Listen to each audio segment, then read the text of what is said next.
Hey guys, CryptoDad here again. Thanks for joining me on the live stream from Michigan Saturday night, where you can throw out your questions and I'll do my best to get them answered. We'll talk about Bitcoin, we'll talk about the news, we'll talk about other cryptocurrencies. I'm going to move some crypto around for you guys. We'll play around with some new stuff tonight. So hold on to your hats and let's get started.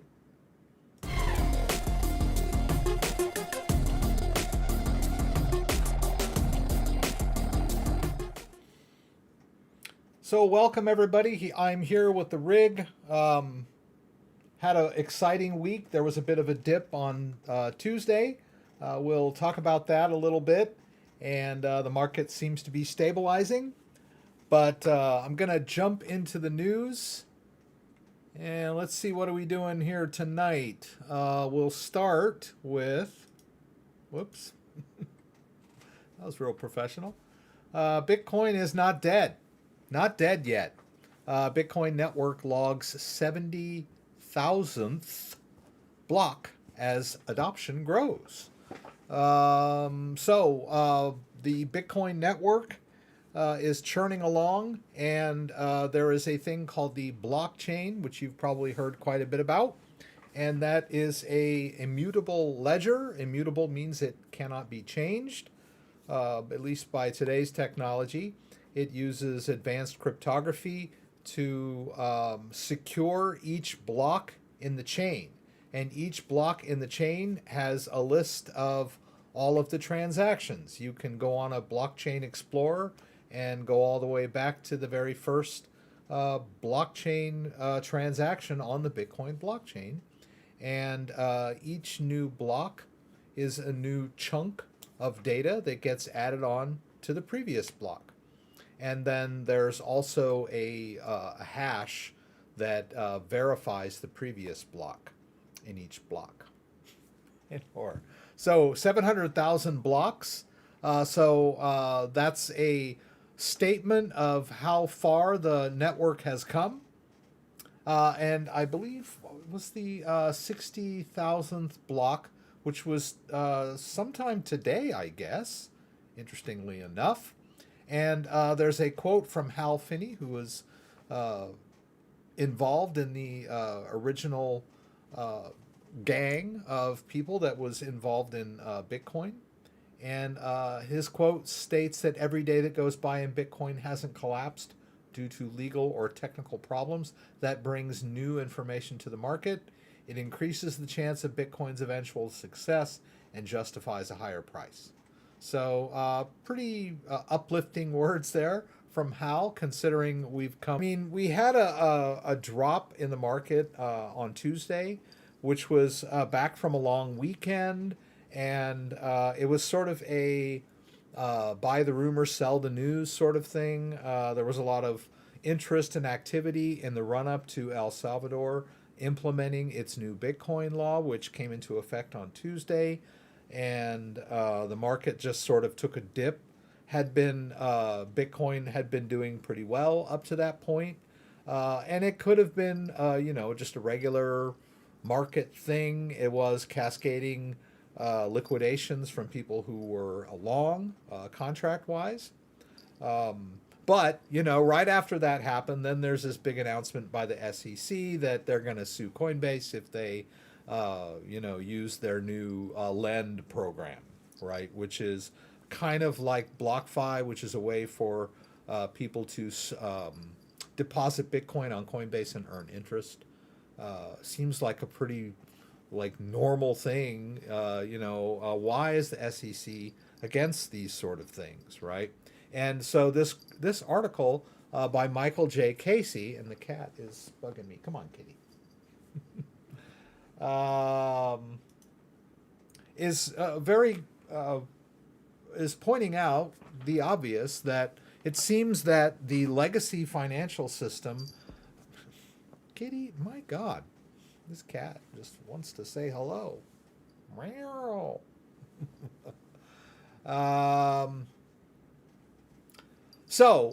They announced that they would sue Coinbase if they implemented this new lend program, and after that, the Coinbase CEO, and I can't see his name here. I don't remember it off the top of my head.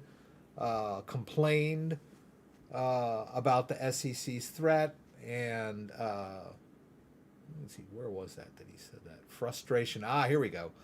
Brian Armstrong complained that the SEC was doing sketchy behavior, which is a little strong wording to use for about a regulator. But the fact of the matter is that legacy financial systems like banking are not offering savers anything. The current climate, the current economy is not really rewarding savers in any way or form. It rewards spending. God, what is this cat doing? Because there's a little or no interest on bank accounts, savings accounts. And so people are really motivated more to spend than to save. And so the new crypto technology that is coming out now are offering a lot of incentives for people to stake their crypto and earn interest and getting decent rewards. Cat, you have got to leave me alone, kitty. Oh my God. I don't know what's wrong with the cat. I think the cat is having a nervous breakdown. Okay. All right, so that's a good article. Basically, it's pointing out that the legacy financial regulators are more interested in protecting their own than they are in innovation and benefiting the normal Joe who's trying to make a little money by saving as opposed to speculating, right? And it was interesting they mentioned Senator Elizabeth Warren, who I saw Elizabeth Warren on a documentary a while back about the 2008 crisis. And she was really big, banging on the big banking giants, and the legacy financial industry. And it really surprises me how anti-crypto she is. You would think that she would be pro-crypto, but she's not. And then I love this sentence here, voraciously attacking the industry, seemingly unaware or perhaps without caring that she's playing into the hands of the incumbent financial institutions she's made a career out of fighting, right? So it's weird.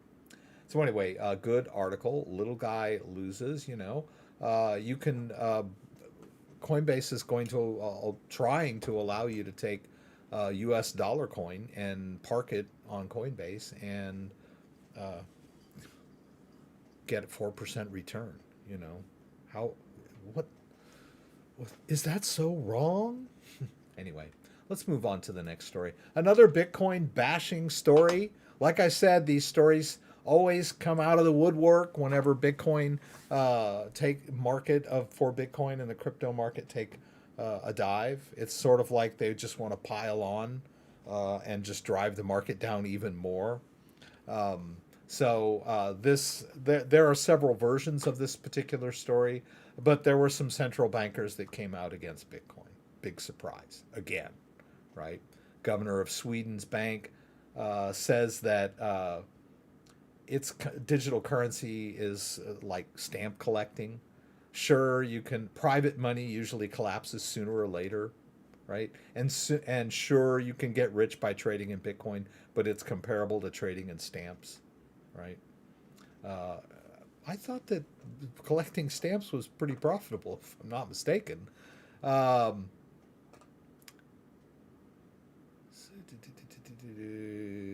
Okay, people do not want their purchasing power, their salary to go up or down. You don't want that volatility for purchasing power. In a sense, it's not a good safeguard of value. I'm trying to get that one.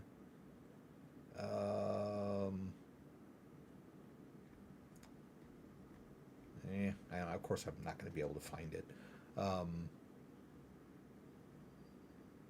It's basically what they're saying is it's like you don't want to invest in something like this because of its volatility, its wild price swings.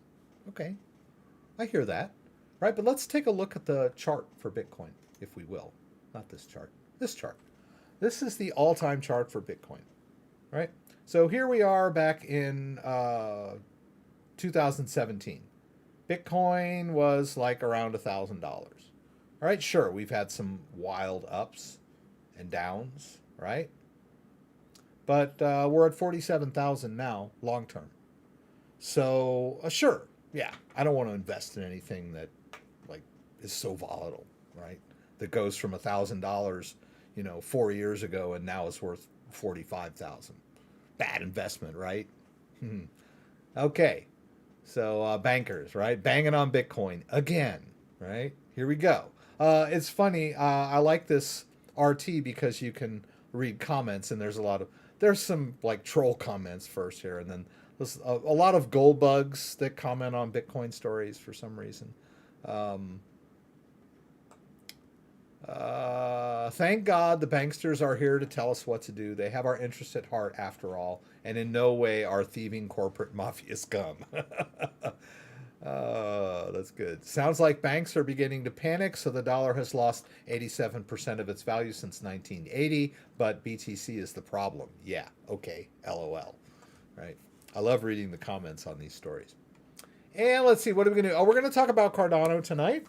Cardano is coming into its big network upgrade, the Alonzo upgrade.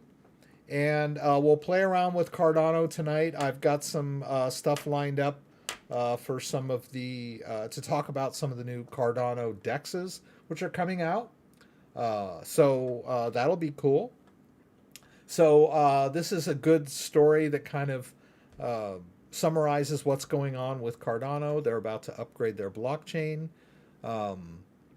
And they're going to allow smart contracts, and so people will be able to, issue sub tokens on the Cardano blockchain, and do decentralized DEXs, with staking pools and liquidity pools and all that good stuff. It's going to be happening now on the Cardano blockchain.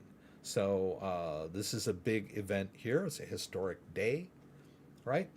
And that's pretty much it for the news. But before I get too much further, I'm going to pop out my chat here so I can... Oh, somebody, whatever, tip me again. Thank you so much, whatever. I really appreciate it. I always appreciate you being here. Whatever. But before we get too much further, I would like to just... If I can find it. I got so many tabs open. Where are we here? Come on, Rex. You can do this. You can do this. You can find this. Where is this? Huh. Okay. Aha, here it is. That's the one. Right, we should all remember this. I'm 58. I remember this day like it was yesterday. This is the iconic picture of the firemen raising the flag over the ruins of the World Trade Center.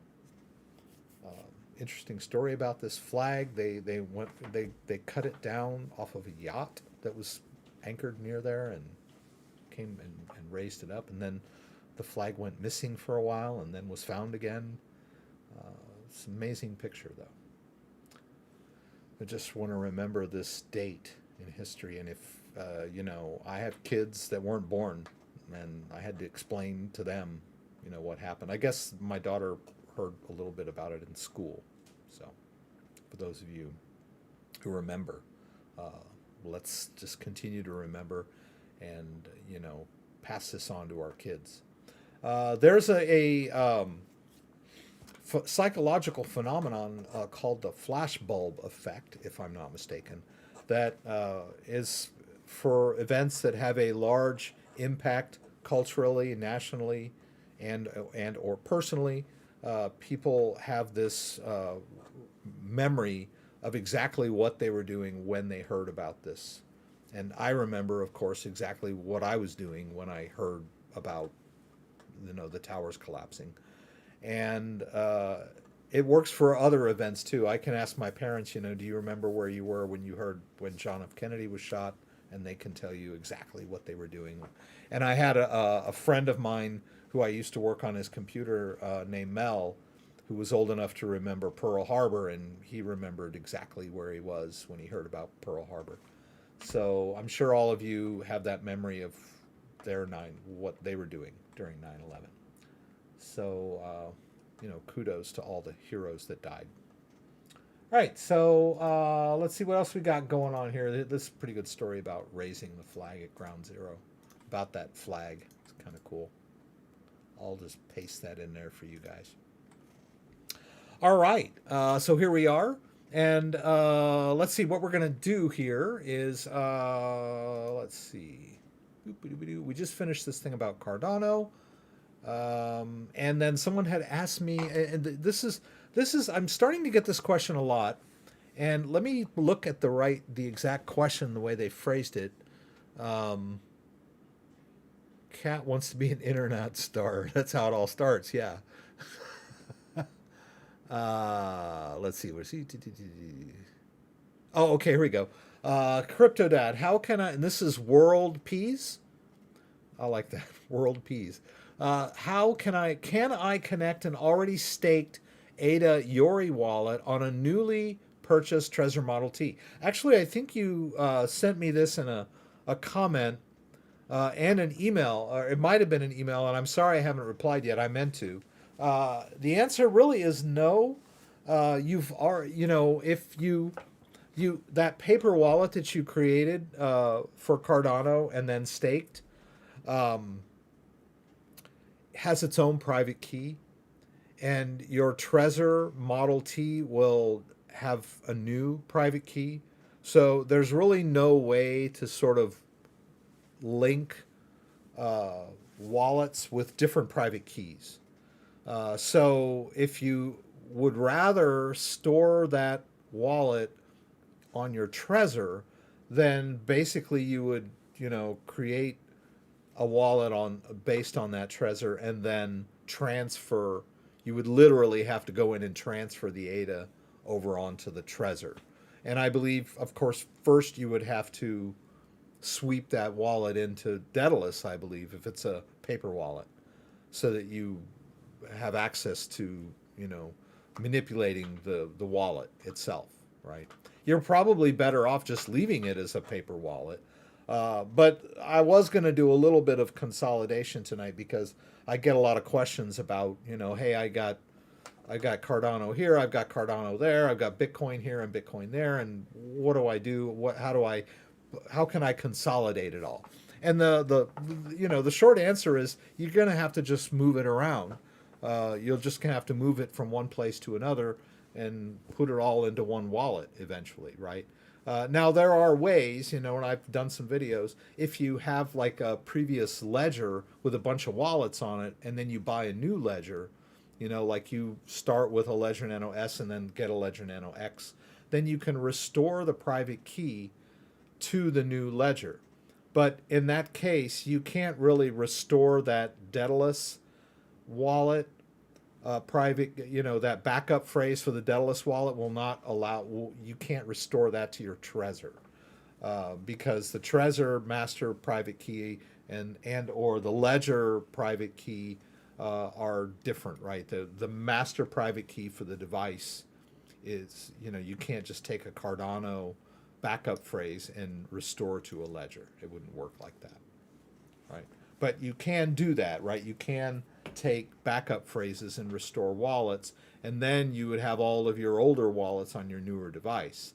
But the backup phrase would have to be from a previous device that's compatible, right? You couldn't just take the backup phrase of a paper wallet and restore it to your Trezor T. It'd be nice, but I don't believe you can do that. All right, so let's jump in a little bit. There's a lot going on, and I've got my little cheat sheet here in front of me.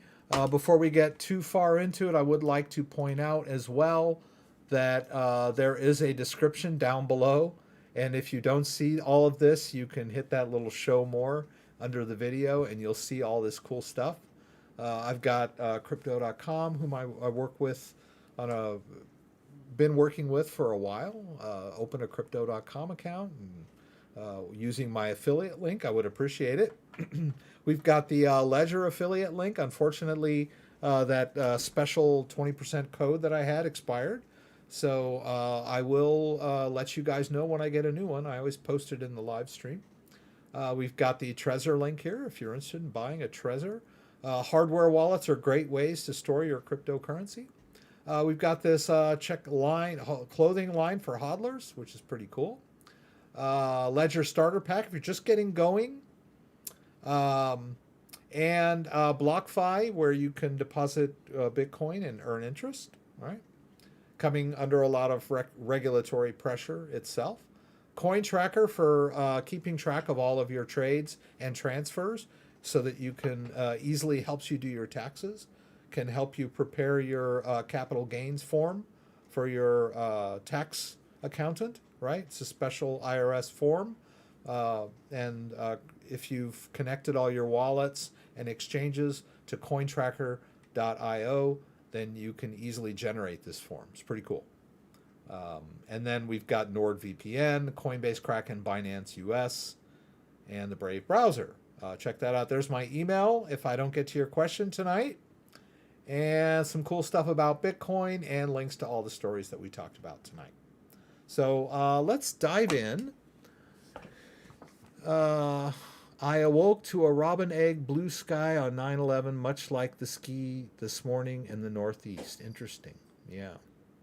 Howdy from down in Texas. I'm disappointed in the availability of coins in the Ledger Nano X, especially ADA.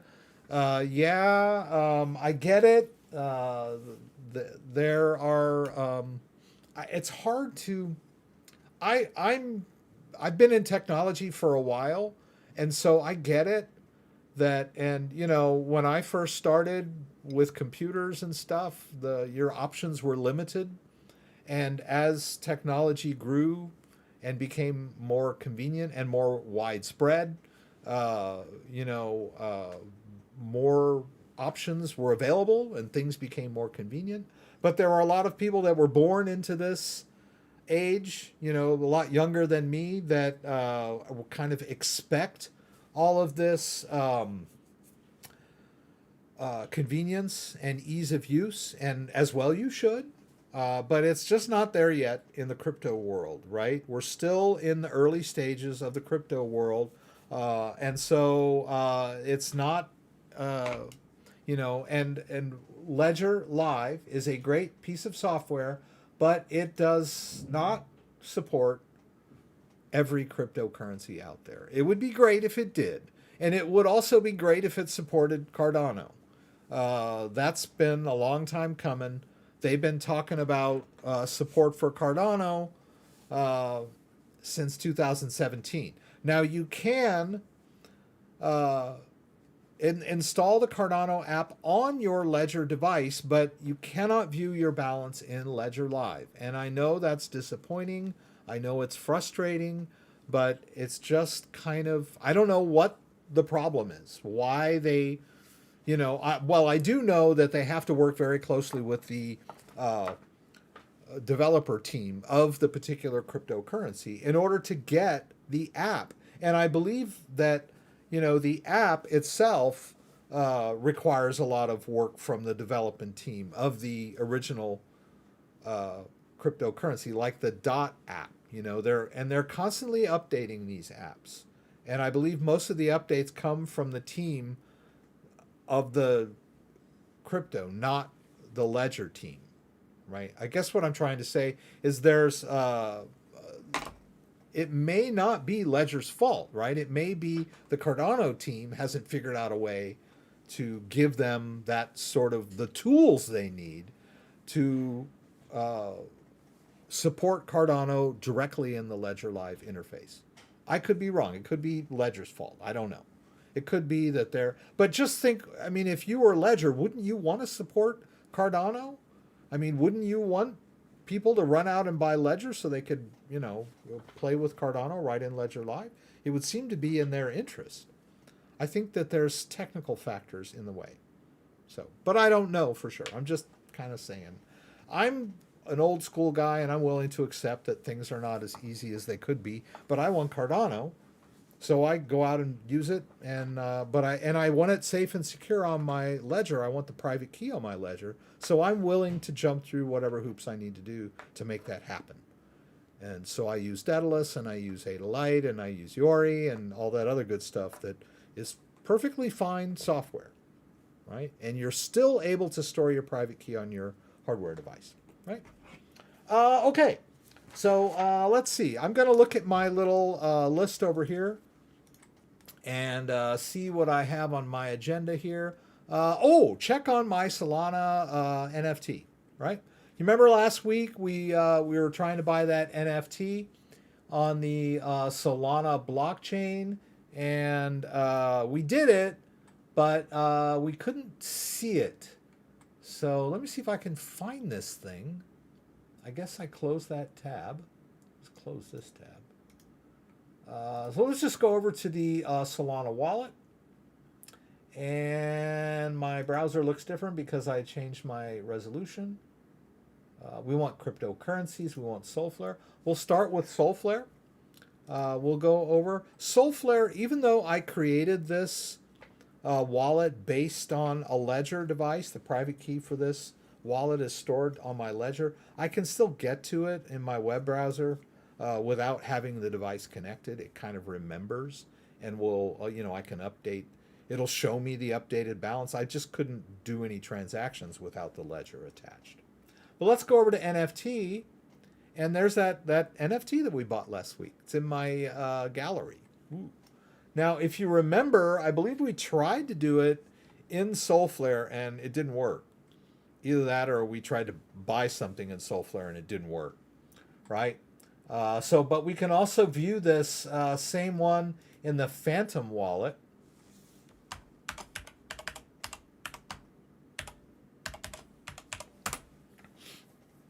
Notice these balances are the same, right? It's the same wallet, right? The wallet starts with the private key. The private key is stored on this hardware device, and there's two different interfaces going on. There's the Solflare interface, and there's the Phantom interface, and both of them have access to my ledger device, and the ledger device has the private key, and it can mathematically determine or create a public key based on the private key, right? It's a one-way mathematical transformation.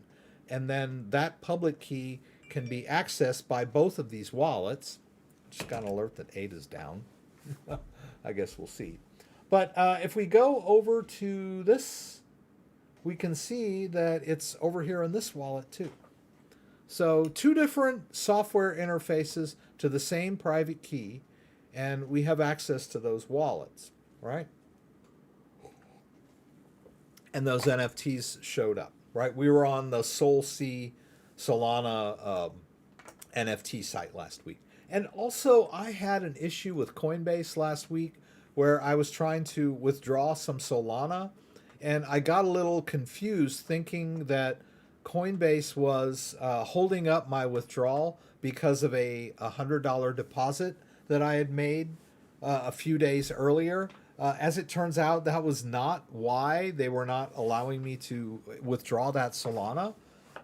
They were not allowing. It said insufficient balance. They meant insufficient amount of Solana to make the withdrawal. I was under their minimum requirements for a withdrawal.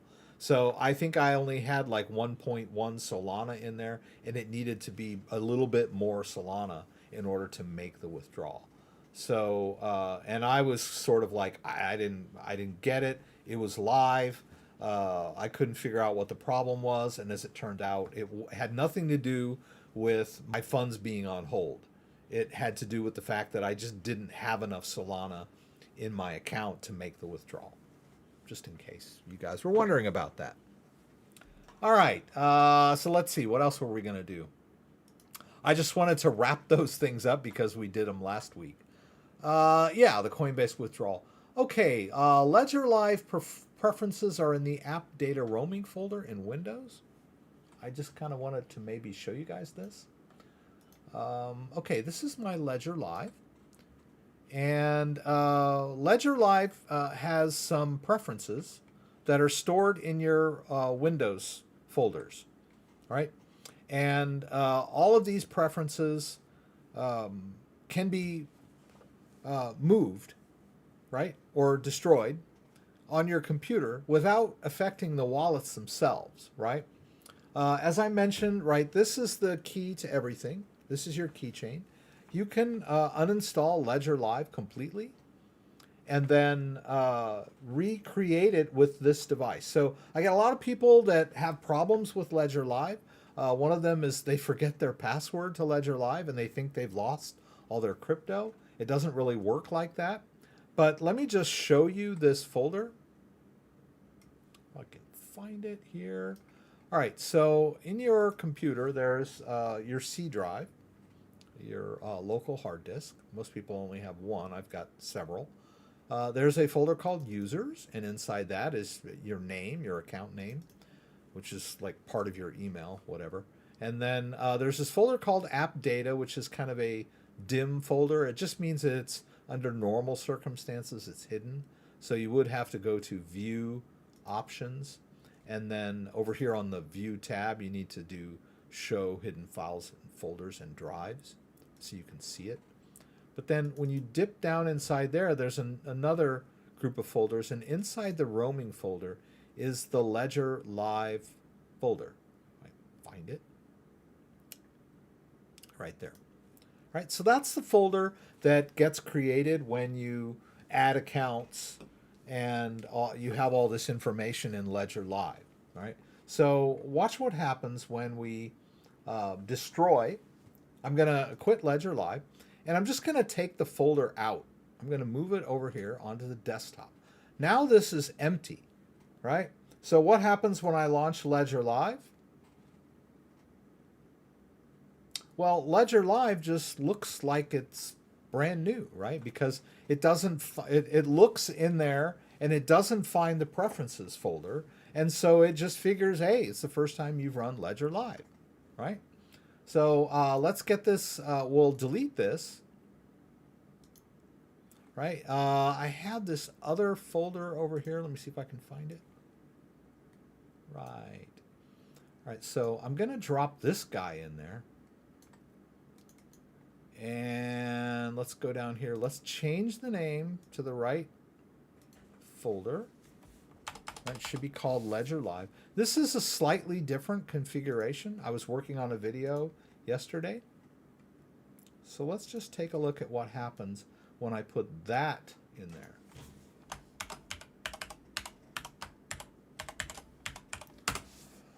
Right? It's got Ledger Live and it has just a few accounts in there, but not the ones that you saw when we first started, because those preferences were different, right? But like I said, all of these accounts can be created by choosing Add Account and then just searching for the crypto that you already have on your device. So in this case, it would want me to go into the, come on, let's go over here.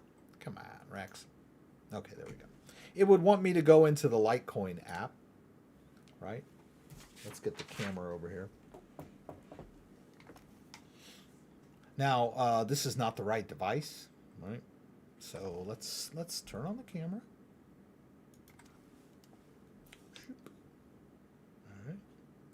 Right, it's like it wants me to open the Litecoin app, and then it wants me to, it's going to search for any wallets that are on this device, and then it will add them into Ledger Live, right? This is what you do when you first set up your device, right?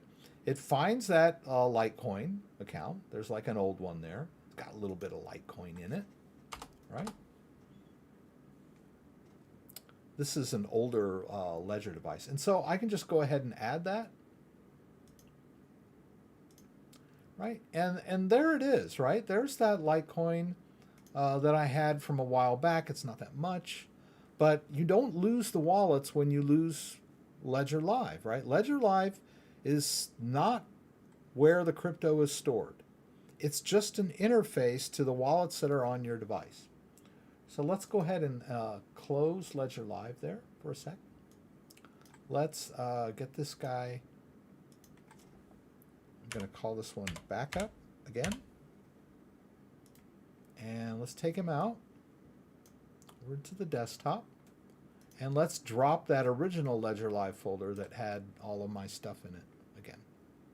All right. And let's open Ledger Live again and see what happens.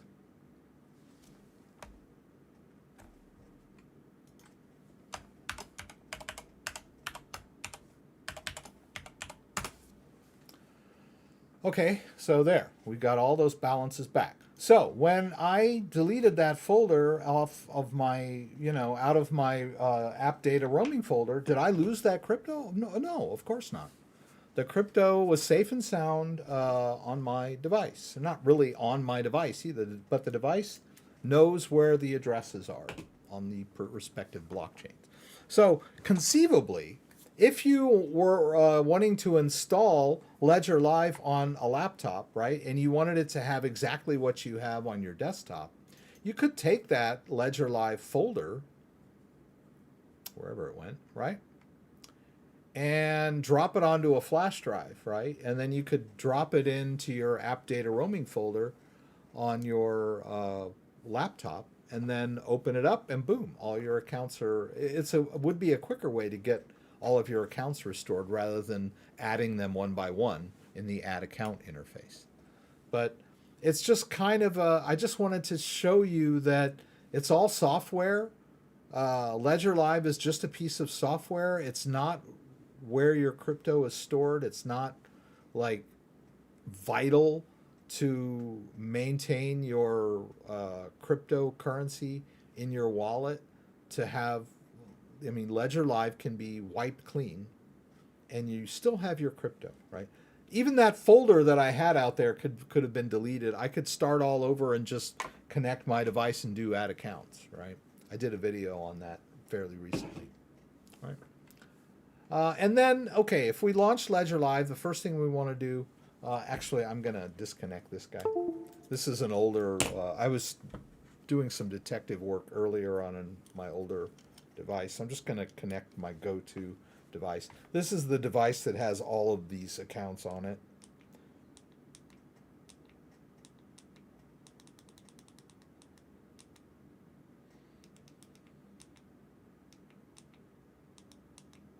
All right, so there, got that account.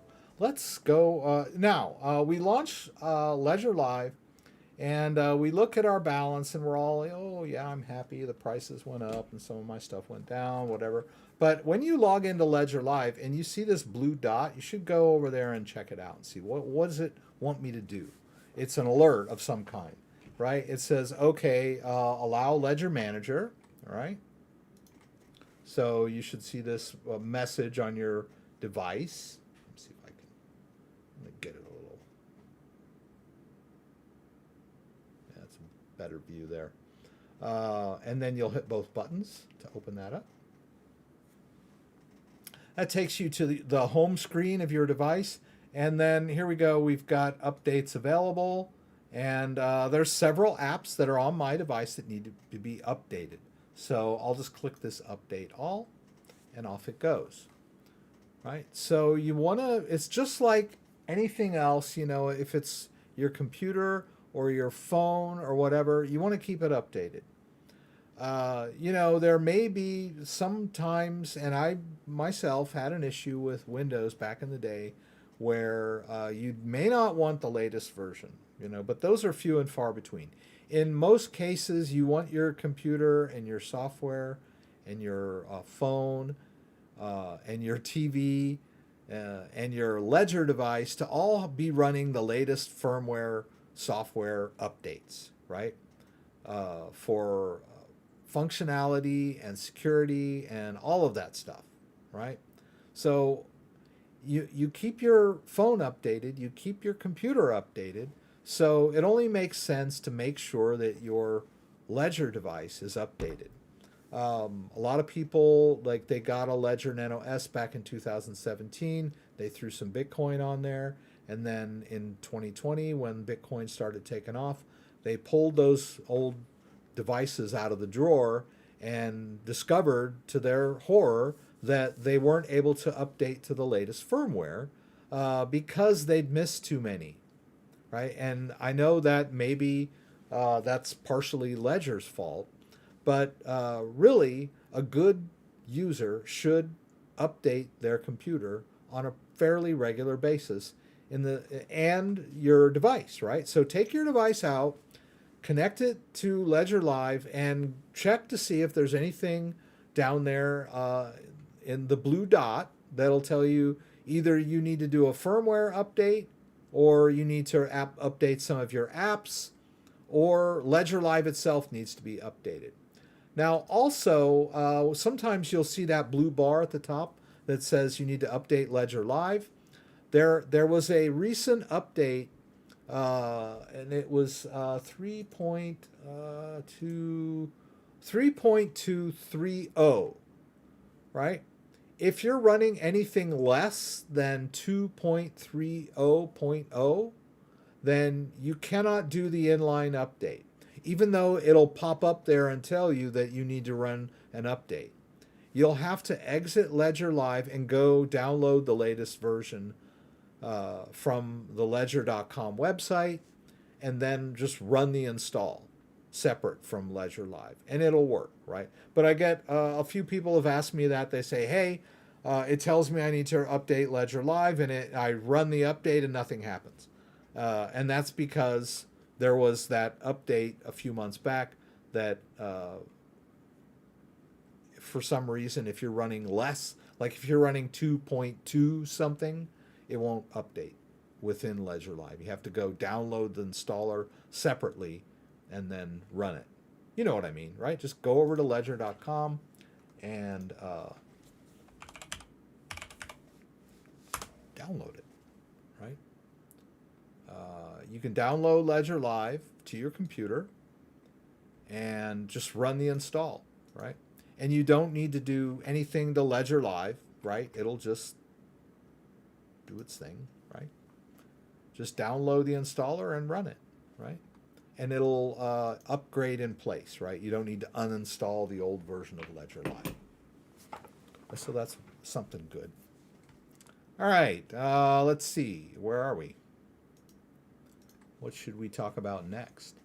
Ledger Live preferences. Okay, so we're going to talk about consolidating wallets. I've got some stray wallets that I created yesterday when I was doing my demo, because I wanted it to appear that these were empty, right? So I had to create some empty wallets for my demo, right? And I threw some Bitcoin and some stuff in there, and they're in there, but I would really like them to be consolidated, right? So how do I do that? I'm excited for the contract. Yeah, let's just quit. I'll just do this real quick. I try not to bore you too much. So I've got some. I created a new Bitcoin account and a new Ethereum account. Let's just do the Bitcoin, right? And on this device, but it's not showing up in Ledger Live because I was using that other configuration of Ledger Live. So let's find that Bitcoin that I know is on here, and let's just empty that wallet out and move it into this bigger Bitcoin wallet. Right? We'll just do that quick consolidation. So consolidation just means you have to learn to transfer your crypto. So let's hit Add Account. Let's hit Bitcoin, and then it's going to ask me to open the Bitcoin app, my device here. So I'll hit Continue. Right? It says Open Bitcoin app. I'll hit that. Now, I have a lot of wallets that I've created over the time that I've had this device is like 8 or 9, 12, 13, or 14. Most of them are empty, right? You may not see all of these wallets, but you'll notice there when we get to the bottom. Now, also notice that it shows you these dim wallets down here. These dim wallets are the ones that are already in Ledger Live. I don't need to re-add those. They're already in there, right? But see, here's this one is the one that I am interested in. This one is a very small balance. I'm not going to worry about that one. It's probably like $10 worth of Bitcoin. Maybe somebody will find it, you know, down the road. It might be worth a lot more. But today we're just going to worry about this guy, Bitcoin 11. And we can call it whatever we want, right? We can keep it as Bitcoin 11 if we want, because the name really isn't that important, because I'm just going to empty it out and then delete it. Right? So let's hit add account and we're done. Right? And there's that Bitcoin 11. It's got $67 worth of Bitcoin in it. How do I consolidate? How do I combine these wallets together? Well, there's no like merge or anything like that, right? I'm just going to move the Bitcoin from one wallet to another, right? So we start in the destination. This is the wallet. We're going to put all the Bitcoin in, right? Let's hit manage. And we want to do a receive, right? We want to receive Bitcoin in this wallet. We'll hit continue. And it's going to query my device and give me that Bitcoin receiving address, right? This is not the public key. There's a private key and public key. But these that you're seeing here are sending addresses. And you can have a multitude of sending addresses. The ledger generates a new sending address every time you send Bitcoin into one of these wallets, right? So there it is. I'm going to copy it into my clipboard, right? I'm going to go ahead and confirm it on my device that I eyeball it and I'm satisfied. Now we'll go over to the other wallet, this little Bitcoin 11 guy. Now that I'm in this smaller wallet, I'm going to do a send. Right? Where am I going to send it? Well, I'm going to send it to that other wallet, the one that I just got the receiving address from. We'll hit continue here. Let's go ahead and do a send max. I could adjust my fee, but I'm just going to leave it at the default. Doesn't make a huge difference. It's going to cost me about 35 cents. We'll hit continue. Now here's where the security of the device comes in. The private key is stored on the device, and the device has a mechanism that will allow me to authorize transactions. So with these buttons, I can review the transaction and get over here and click accept. And then I also need to confirm the fee transaction. I'll hit both buttons to do that.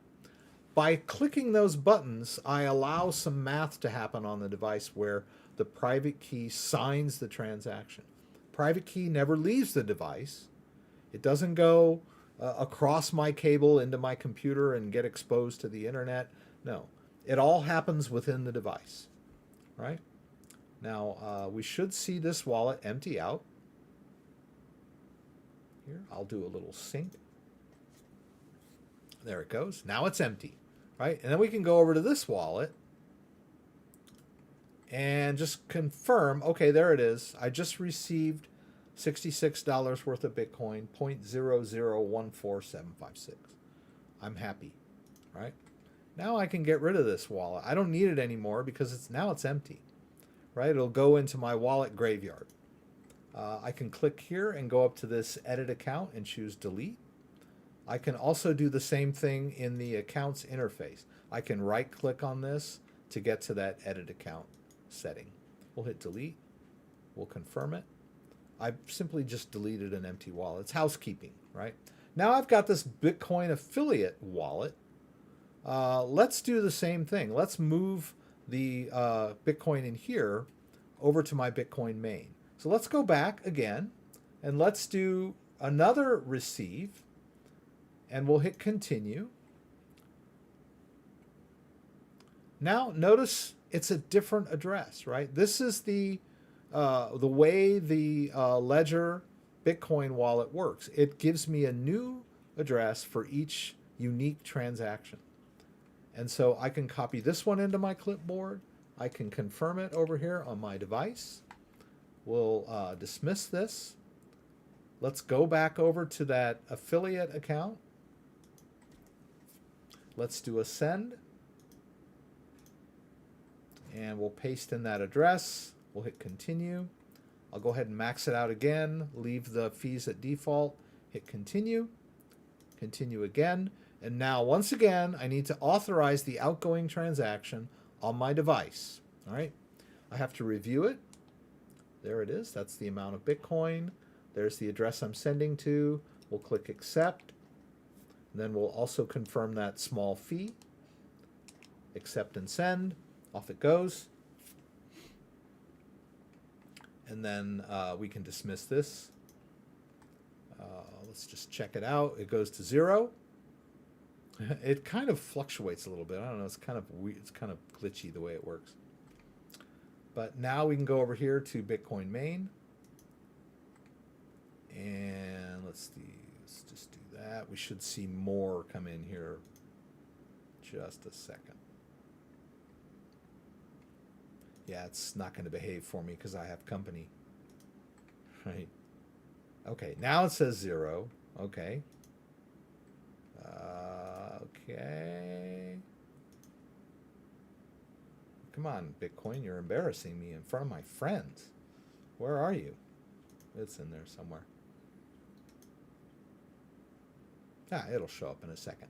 Now, I am not going to delete this one because this is my default segwit account, right? Because not every cryptocurrency exchange out there supports native segwit addresses yet. They're both Bitcoin wallets. They're both can hold, send, and receive Bitcoin. They're just kind of like the old version and the new version. And I would recommend using a native segwit wallet whenever you can.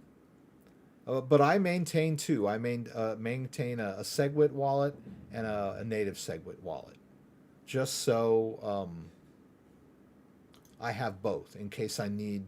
Like some exchanges, when you go to withdraw, they won't take the native segwit address. Like if I do a receive on this guy, we'll just skip the confirmation. Notice that old format, it starts with a 3, right? And then if you look at the newer wallet, when we hit that one and do a receive,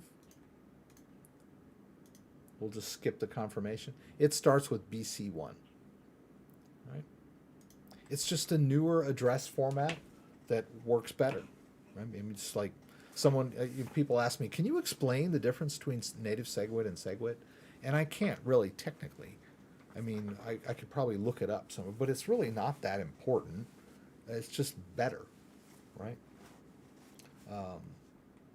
A better format for sending and receiving Bitcoin.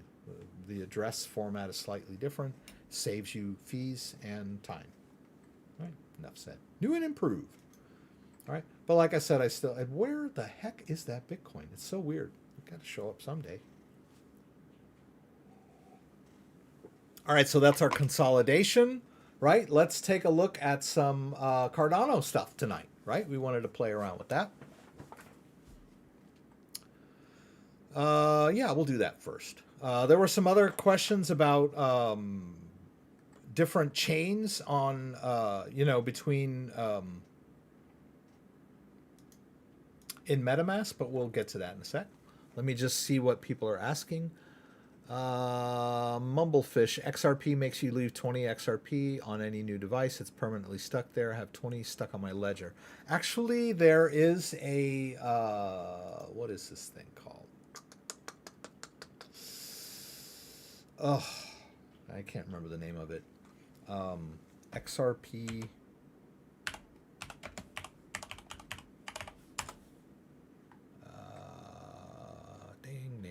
I can't remember the damn name of it. Shoot. XRP Toolkit. That's it. I remembered. This XRP Toolkit can be used to clean out some of that stuck XRP. It won't get it all, but it gets some of it. Right, because I myself created, a couple of different XRP wallets and had 20 XRP stuck in them. But if you use XRP Toolkit on that particular wallet, it will clean some of it out.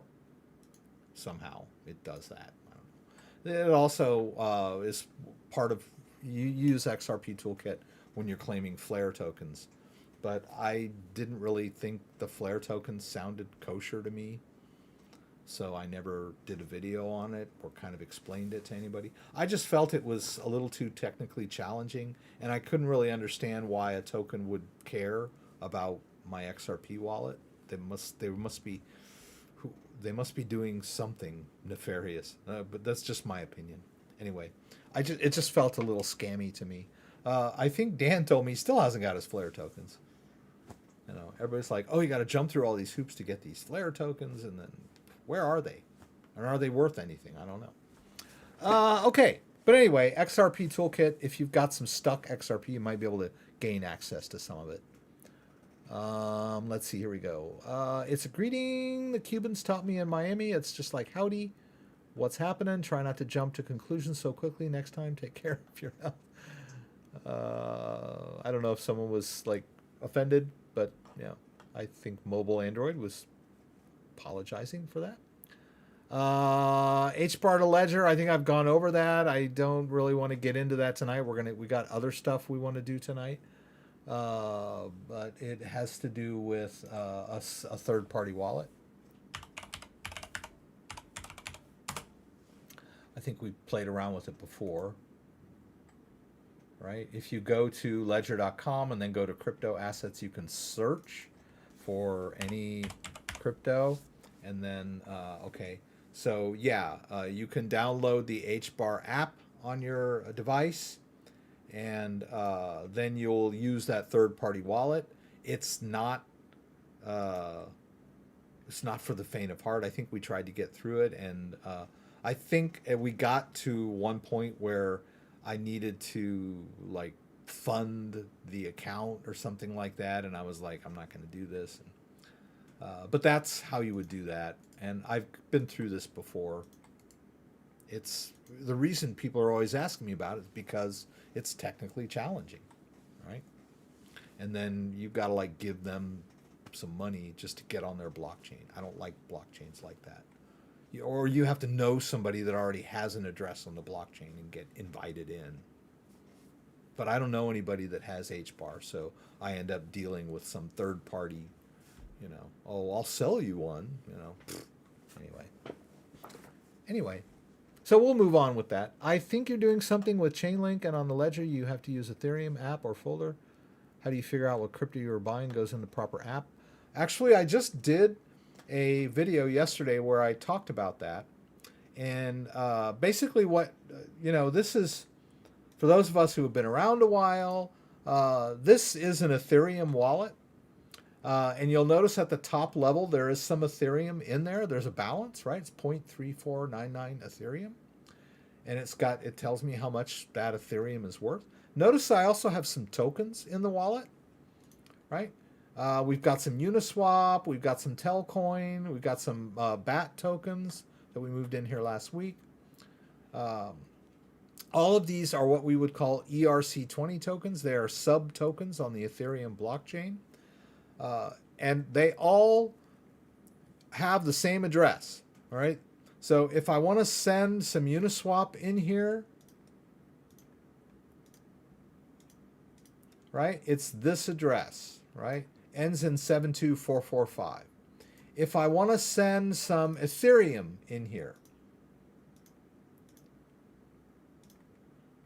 same address, 4E blah, blah, blah, ends in 72445, right? So I can send any ERC20 token into this wallet, and the wallet will know that they are tokens and categorize them accordingly, right? When some Uniswap comes into that address, it will say, somebody's sending something into me, right? In this wallet. It'll go, oh, it's not ETH, right?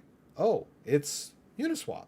So, I'll categorize that under Uniswap. And then I get some more token into that same address, and the wallet says, oh, this isn't ETH, and it's not Uniswap either. It's BAT. So I'll categorize that under BAT. Right? So that's just the way Ethereum wallets work. They know which token is which. I think that's what you were asking, right? All right, so let's see. I'm just going to go through some of these questions real quick, and then we'll get over to our Cardano stuff, right? This is stuff we really want to talk about tonight. I don't have HBAR. Sorry.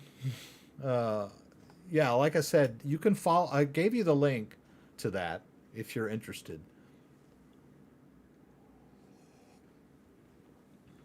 Yeah, I mean, there's I've heard good things about HBAR, but putting it on a ledger is technically challenging.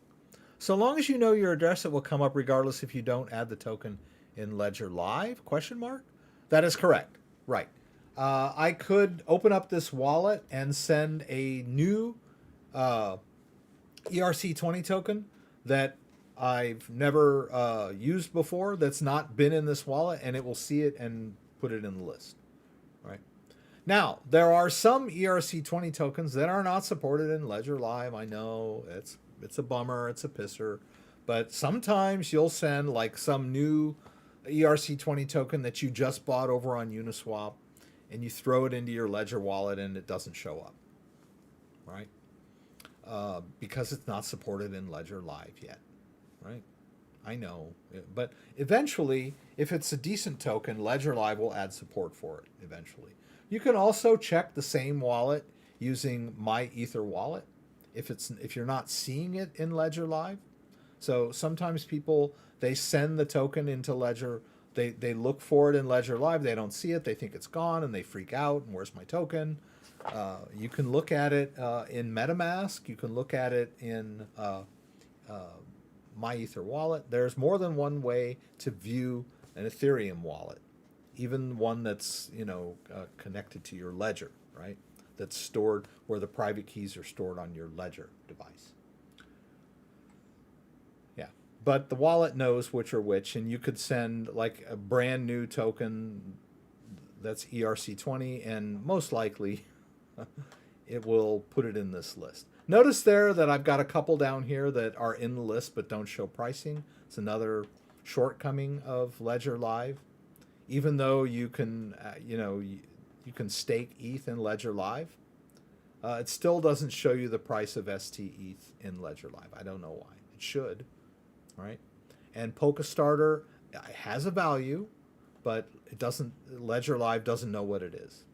Doesn't mean it's worthless. People, they put their tokens in here. They see this little line over here. They freak out, and they say, "Oh my God, my token is now suddenly worthless." It's not. It's just that Ledger Live doesn't have pricing information for that token. All right, so let's go into ADA, right? So we've got some ADA. Let's take a look at my ADA, right? I have, this is the Daedalus wallet. So if you are new to Cardano, you can go to the Cardano homepage and learn a lot about Cardano. And then if you go over here to individuals, you can go over to Daedalus and download this wallet. And this is the wallet that is created by the team, right? This is the go-to wallet. Now it has its, detractors. It is a full node wallet. So when you connect, when you run this wallet, it does take it a while to sync up to the Daedalus blockchain. And I know some people have had some issues with this wallet syncing up to the Cardano blockchain in the last few weeks, right? So it's kind of a pain that way. But notice here, I have created a wallet that is based on my Ledger device. So this Ledger device has the Cardano app on it. I installed the Cardano app on this device. It created an empty Cardano wallet, or, a private key for Cardano, which was, of course, empty when it first started. It's just a random private key. So it's an empty wallet out there on the Cardano blockchain. And then I moved some crypto in there, right? So now we can connect to this device by using the Daedalus wallet, right? Let me see if I can just kind of... So this is Daedalus. Now, if I go to add wallet, you can see I can create like an empty Cardano wallet, but it's going to have a backup phrase. And the private key for this wallet would be stored on my computer somewhere. But nevertheless, slightly less secure than a hardware device, right? It took Daedalus quite a while to support pairing to hardware devices, but it does now, right? So, we can go back here. And each successive wallet will show up here. So you can have multiple wallets in Daedalus, right? Right now, I'm just querying this one particular Ledger Nano X, right? So there's the balance. Now, and you say, oh, but I don't want to use Daedalus. It's slow. I'd rather be able to access my ADA that's stored, the private key stored on this guy in a faster, easier, quicker way. Well, there is an answer to your question, and it would be ADA Lite. ADA Lite is a website, but it's a little less secure to use a website because you might accidentally type in the wrong address and get a faux site that tricks you into revealing your Cardano key or backup phrase, right? So you have to beware of phishing scams when you're dealing with web-based interfaces. But I know this is the right website, right? They're warning me. There are multiple websites that look just like this, right? And they'll tell you, oh, enter your key to, sync or something stupid like that. And people think, oh my God, my Cardano. It'll say something like, oh, your Cardano is at risk. Enter your key here to sync or something like that. They're all scams, right? But this is the real deal, right? So I can hit hardware wallet, right? Let's go over here. I need to be in the Cardano app for this. So let's get out of the Bitcoin app. Let's go over to Cardano. We can find, I see it down there. Let's hit both buttons. All right, we're in the Cardano app now. So let's click Unlock with Ledger. Right, and there now it wants me to export those public keys, not the private key, public key. I'll hit that. This just gives the web interface access to my public information of this wallet, right? There's some little news there, and bingo, same wallet, same balance, right? We're just looking at it through the ADA Lite web-based interface. Same wallet I can see in my Daedalus wallet, right? So we're just using two different interfaces to look at the same wallet. As I was doing earlier with Solana, we had the Solflare and we had Phantom, and they were both able to see the balances on the wallets that I created on my Ledger device, right? So we can move Cardano into this wallet. We can stake Cardano. You'll see here I'm staking in one of these liquidity pools, not liquidity, but staking pool, pardon me. I've been staking in this pool for a while. I can go over here to rewards, and you can see I think I've been over the course of staking with this particular wallet, I've earned 721 ADA. That's nothing to sneeze at, right? That's pretty cool. Pretty amazing for just staking your Cardano. And the nice thing about the Daedalus wallet, or even ADA Lite, with Cardano staking, it can be immediately released, right? You can immediately withdraw this and sell it. I can immediately transfer this over to Coinbase Pro and sell it right now if I wanted to. It would unstake instantaneously. Whereas some other staking schemes, there's an unbonding period, like DOT. I think DOT's like a 21-day unbonding period. And, even Solana, it takes 2 to 4 days to unbond if you're staking. So that's pretty cool with the way Cardano works. It's like immediate, instantaneous unstaking, right? All right, so Cardano, we've played around with it before. I'm not going to buy any Cardano tonight. I think I've done that before where, let's say I bought some Cardano and I wanted to store it in this wallet. I'll just go over here to receive, get myself a nice fresh Cardano address, copy it into my clipboard, and then go over to, say, Coinbase Pro and buy a little Cardano, right? And then withdraw it. It's not going to let me do this because I don't have any Cardano in here. This is no funds to withdraw. But I would paste in the address of my Daedalus wallet, right? And that's how I could withdraw from, what am I doing?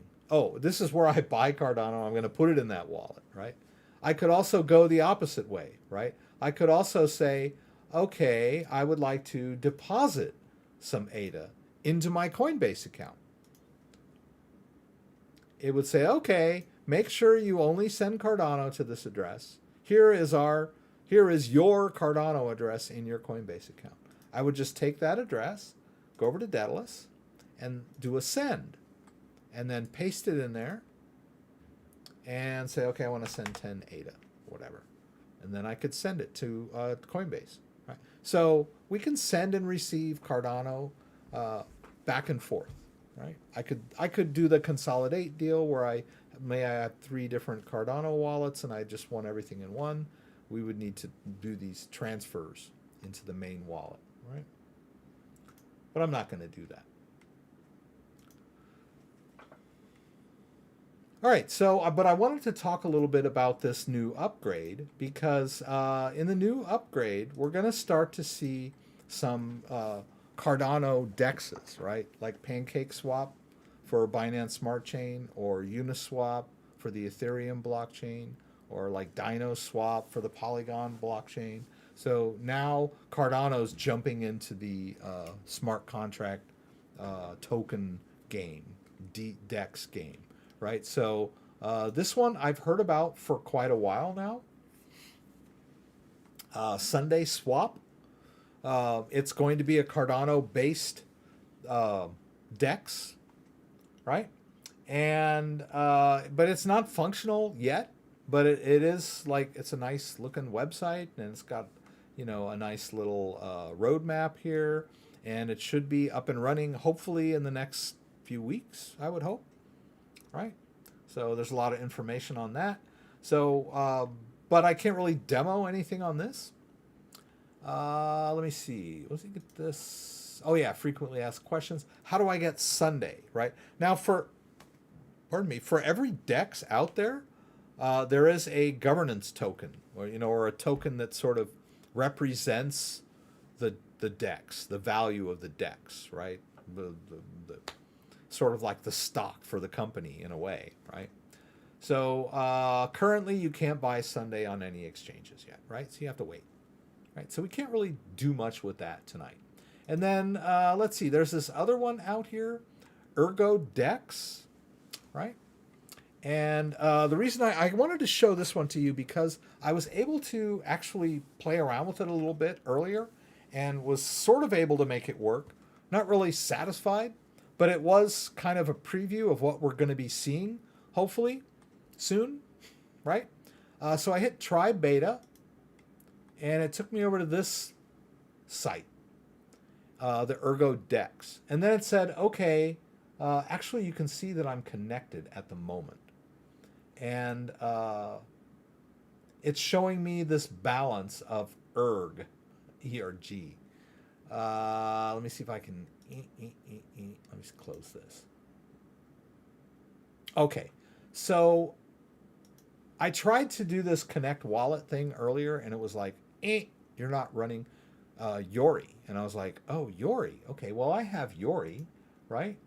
Yori is another Cardano-based wallet that can connect to my ledger and shows me that same balance, all right? And I tried to connect to it, and it wouldn't, right? And so I said, well, what gives, right? So I went to this how to use thing, and you have to use like these odd sub wallets. This is Yori Nightly, right? And I'm like, well, what the heck is Yori Nightly? And so I actually, they give me the link here. But at first I was like running around trying to find it. It was really hard to find. So, but if we click the link, what's it going to do? Yeah, it's going to take me over to the Chrome Web Store and show this Yori Nightly. And I've already installed it, so it's in there. It's like a different version of Yori, right? And then also, I needed this other thing. What did I do? Yeah, let's go back. This Yori Ergo DApp connector. So I clicked on that, and I went and added this to the Chrome Web Store, right? And so finally, I had all of those, and then they were like, okay, oops, let's do that again. I went to connect, and then, it just connects now because I've gone through all this, right? And then it said, oh, wait, no, no, no. Now you have to create an ERG wallet using Nightly. Yori Nightly, right? So I did that, right? I went over to Yori Nightly. I can find it here. Yeah. And boopity boop. See, this was the one that was there before. Actually, that's not the. I didn't have this connected to my good ledger. I had it connected to like an old ledger. But I was like, okay, fine. They want me to create a new wallet, right? So I created a new wallet, and then in here I was like, oh yeah, if I scroll down, there's this Ergo thing, right? So I went through all that, and then I ended up with this empty Ergo wallet, but which is here. Let's go back, right? So I created this empty Ergo wallet, which is a standalone wallet. I had to create a backup phrase for it. So I'm really still not clear how I'm going to swap between the two chains. My thinking would be, okay, if I've got a DEX, right? Like Ergo DEX, and it's an ADA based DEX or a Cardano based DEX, and it says connect to wallet, shouldn't I be connecting to a ADA wallet, a Cardano wallet, and not an ERG wallet? I don't quite get it, right? So, but that was what. Maybe they'll add more functionality down the road,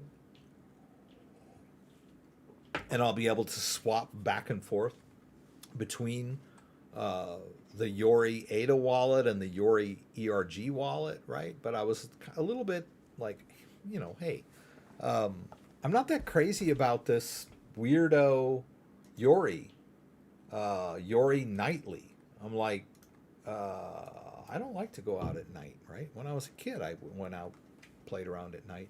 The people that you meet outside at night are a lot different than the people you meet during the day. It's a whole nother culture, right? So I'm a little like not that crazy about this Yori Nightly thing. I mean, why couldn't they just use Yori, right? I trust Yori. It's been around a while, but I had to download this creepy Yori Nightly wallet, and is all, this Ergo Dex thing. So whatever.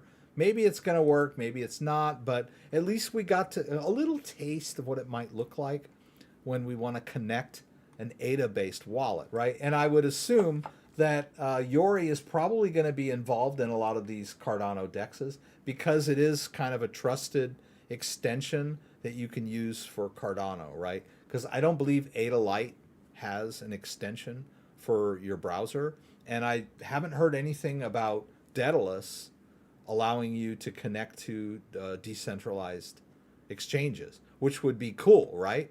Like if they had, okay, they've got the wallet, they've got the staking, they've got this voting thing, they got the settings, and then it would be cool if they will like add the DEX down here. Then you could go and connect your Daedalus wallet and trade for Cardano and Cardano tokens. All right, so it's pretty cool. All right, but I did sort of want to then there was this other one. We're getting a little off.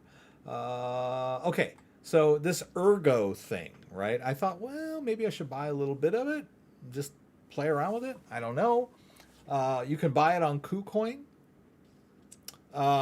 So I thought, well, maybe we could try that.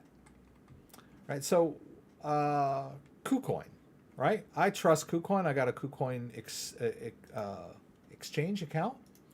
Right, so, and they have this ERG over on it.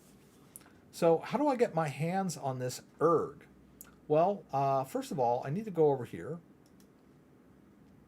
And I need to go to my main account. And I've got this XDC in here. We bought this a couple weeks back, or maybe I bought it after we talked about it on the live stream. I really don't know what wallet I can use to store this, so I just kind of left it on KuCoin. But let's spend a little bit of it. Let's spend maybe $200 worth. I think it's a little down from where I bought it, but whatever. Okay, so let's take, I don't know what it's worth, right? Let's do our calculations here real quick.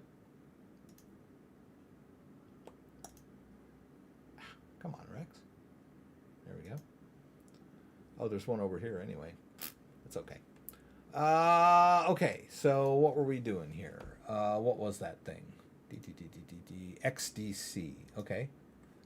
XDC. I really don't want to sell this, but I will, just for the hell of it. Maybe $100. Let's just do 100, right? Just for a heck. All right, so let's go back over here. Let's do 100. And it tells me, okay, 788. So, I don't know. Let's go back. 788, and I've got like 5,000. Let's just do 700. Let's just do it that way. All right, so let's transfer from our main account into our trading account. Let's do 700. XDC. We'll confirm that. All right, so we did the transfer. Now we can go over to the trading account. And I'm going to take that, I don't want to do this. I'm going to take that XDC that we just transferred over, and we're going to swap it for Bitcoin. I need to put this in here. Doggone it. This, all right. All right, I always forget this.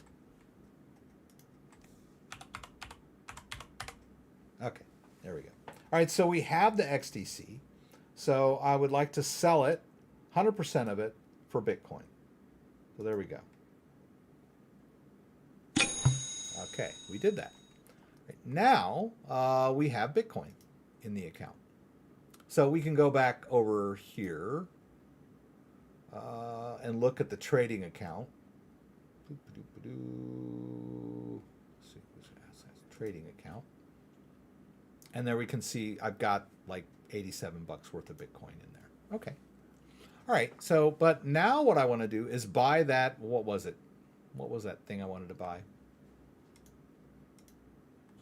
ERGO. All right. So let's go back.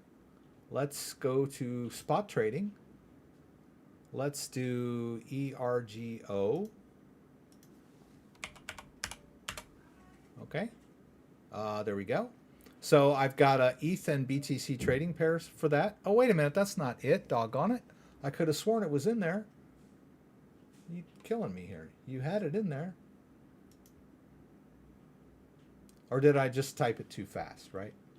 Because when I did ERG earlier, there it is, ERG. Oh, but not that. All right, let's try it again. Maybe I just ERG. Let's try that again. ERG. Ah, there it is. Okay, good. It's up today. Probably because of Cardano, right? Let's say buy ERG. Let's go over to market. Let's buy 100% with our available BTC. Kerplunk. We got some. And let's go back over here to the trading account. And we should see that ERG. There it is. Okay. We didn't get a lot. We got about 4. It's not really a huge investment, but I bought some. Let's transfer it back over to the main account. And we're done. All right, so the main account now shows that we've got, there. So we've got the SOL, the XDC, and the ERG. Boom, there we go. That's not bad. Now, I wanted to buy something else too. And this one was going to be a little tricky. Boopity boo. I forget how I was going to fund it. All right, so there's another Cardano DEX called ADAX. It's not functional either, but they do have this token, ADAX, which would be the governance token for this Cardano DEX. And you can buy it. And how was I going to buy it? I think I was going to use some Bitcoin. Let's check our Bitcoin here and see if it ever showed up. Where in the heck did that Bitcoin? Did I send it to the wrong address or something? It should have been here by now. Oh, okay, there it is. All right. So we got both, right? It was only $66 worth of Bitcoin. And actually, I think it was saying that I had The balance was correct. It just wasn't showing as a in my transaction history, right? I just didn't notice that it had changed because it was such a small amount. But we did. We converted all that Bitcoin in there, right? So I hate to do this with Bitcoin, but Ethereum fees are so high. So, but I'm gonna like take a chance and do this for you guys. Let's give it a try. Okay. Oh boy, we got somebody in here. Sunday looks nice. Rex is learning hands-on usage. I learned a lot from him. With all the scams out there, we need to be cautious about these wallets in case we accidentally install a fake. For sure, for sure, for sure. You can create a temp email if you want to post it here, and I'll send you the YouTube link. Or you can search on YouTube for the YouTube video text description I mentioned. I post a link for you here, but it could be censored apparently when I try to. Yeah, YouTube will flag a link.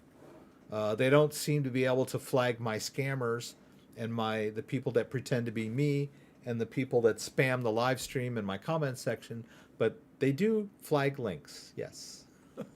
I can post a link. Invest answers, yeah, I don't know. You must have a very complicated crypto tax history to keep track of tax implications are scary.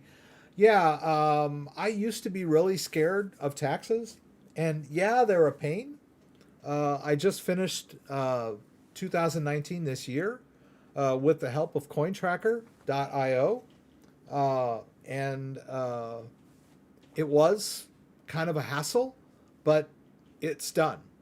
Right, and I still have. I'm still working on 2020 because in 2020 I started telling myself, look, I'm not going to hide under a rock for the rest of my life because I'm afraid of taxes.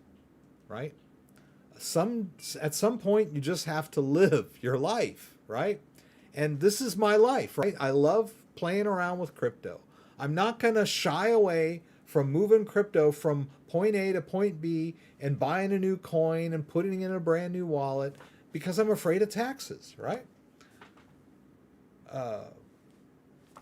Do your trade crypto, pay your taxes. It's about as simple as I mean, I don't know, you know. In the long term, I think being involved in crypto is a plus, right? I don't want to be one of those pumpers, but I think in the long run, investing in crypto and playing around with learning about crypto and trading crypto is going to be in the plus column. And the guy that is afraid to do anything because of taxes, you know, you could maybe just all you do is buy Bitcoin and put it in your wallet. You don't have to pay taxes on that, really. You just buy it and store it. It's not really taxable until you trade it for something, right? So if that's what, you know, if that's what you feel comfortable with, that's great. But I use CoinTracker.io and Sol. Would you go for Sol? I'm not really evaluating coins on this, but I do own some Sol, but it might be down for all I know, because they were worried earlier about what it was going to do. Because it's been up so late, right? It's like 178 right now. It's down a little bit. Had to come down sometimes, well, a little bit.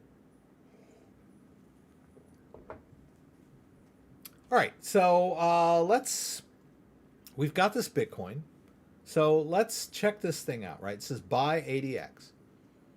Now this is very risky. I wouldn't really advise you to do this, but apparently if we go to ADX, right, here it is, the only place you can buy it is on this EX Markets. And I don't know anything about these guys. CoinGecko is giving them green, so okay. I don't know where I can store this in a wallet. Normally what I would do if I'm using kind of a shaky exchange is I'll do a quick transaction, and then I'll withdraw whatever I bought from the exchange and put it in my wallet. Right. So if, like for example, I I learn about some new coin like this ADX, and I figure out what wallet I can put it in, and then I'll fund this account. I'll buy it, and then I'll withdraw the ADX to my ADX wallet. But I don't really know where to store ADX. It doesn't really give me any guidance here about how to store it. I poked around on their website. But apparently you can buy the token on this one weirdo exchange I've never heard of, right? So maybe not the most trustworthy. Oh God, please don't talk about Hex. I just can't stand people that talk about Hex. Okay. So do I want to do this? I don't know. Should I do it? Yeah, Richard Hart is a scam. The whole thing has been a scam. Known this for years. Is mining taxable if you don't sell? I believe it is, yeah. Because you're receiving crypto from an investment, sort of, right? I've heard it is, yeah. So if you've set up a miner and you're generating revenue from that, the government wants to tax you on that. They shouldn't, but they do. Yeah. Okay. All right. So do we want to buy this or not? Well, first of all, we need to fund this exchange, right? So I'm going to need to, let's see, BTC. How do I do this? I've never used this exchange before. Okay. Where do I do trading? Okay. Let's trading. I'm in trading. Boopity boopity boo. How about this? Okay, there we go. All right, so let's see. I can put some... I have 0 account balance. I would like to deposit some BTC. Can I do that? Okay. Now my question is, are they going to allow me to withdraw this without verification? I don't even know that, right? So it's not really... It's kind of risky behavior, right? Whatever. All right, so let's put a little BTC in here. Whatever. Let's do it. Let's do 200 bucks. Okay. There's the Bitcoin address. Let's copy it. Let's go over to my ledger, right? Let's do a send. And we might not be able to get this done in the live stream because sometimes these exchanges take a while for the Bitcoin to actually, verify. But we'll give it a try. I'm going to turn this camera on so you guys can see this. Oh, what does it want me to do here? I don't know what this is all about. I don't know what that was. I think it was Yori Wallet or something. All right, so we're done with Cardano, and I'm flashing again. Doggone it. Hate this camera. All right, let's go over to... let's just hit continue. And this time, I'm just going to put in 200 bucks. Right? Let's throw caution to the wind. Right? Medium, let's hit continue. You might watch me lose 200 tonight. Whatever. It should say Open Bitcoin app. Let's hit both buttons. Alrighty, and all right, there it is. It says review output. We're sending Bitcoin out. Let's hit accept. Let's hit confirm on the fees, accept and send, and off it goes. Where it lands, nobody knows. This is how I funded the exchange, right? Because I can't connect my credit card to this thing. I don't even know who these guys are. The only assurances I have are from CoinGecko, who gave it a green light. Right? There it goes. Off it goes. Right? And it might take us a while to see a balance in here. Or it might kind of show up right away as a deposit, but it might take a while to be like tradable, fundable. Right? Alrighty. So we'll just wait. Let me see what you guys are talking about. Backlogged in the 90s. 90s are typically daily beta releases that occur once a day, so you have the bleeding edge version.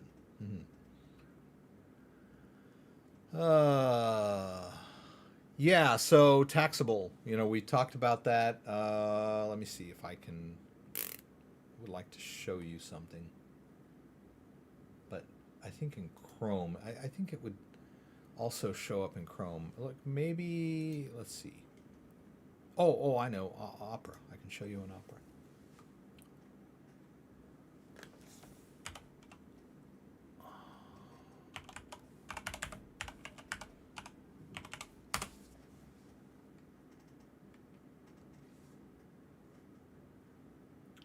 Oh, Jesus. See, this is what phishing is all about. We wanted CoinTracker. Oi, are you kidding me? Okay. Oh, because it's not the right spelling. CoinTracker.io. There we go. There it is. All right.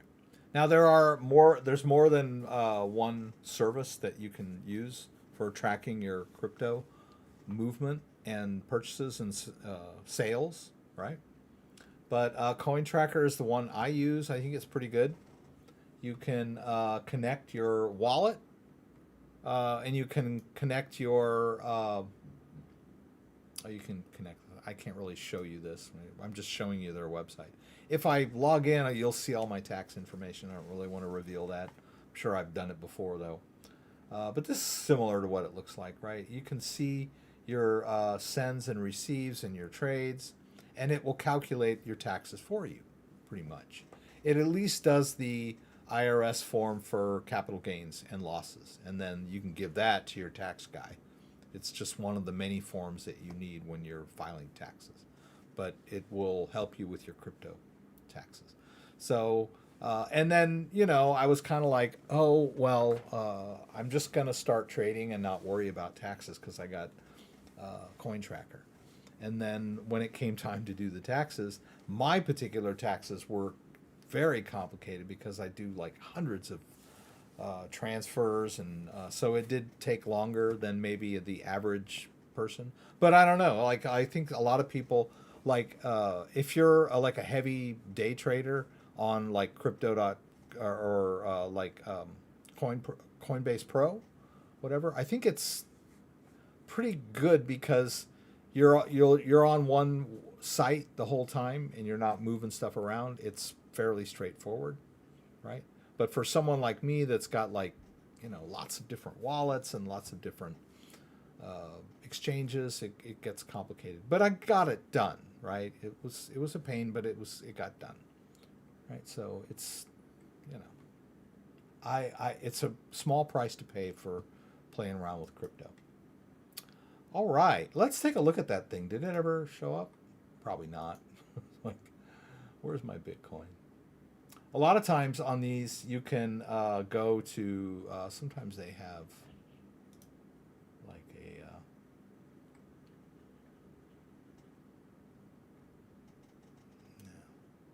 activity log. Transaction history. I don't see anything yet, right? But if I should see something sooner or later that the Bitcoin came in. If it doesn't, it doesn't, right? I'm not gonna like cry. It's $200. We'll see. We'll keep an eye on it. But while we're doing that, let's see where else we were. I don't know if I want to do this. Oh yeah, this is Monty Python. Google. Ground Zero. And do that. XRP Toolkit. We did this. Okay, we did that. This. Okay.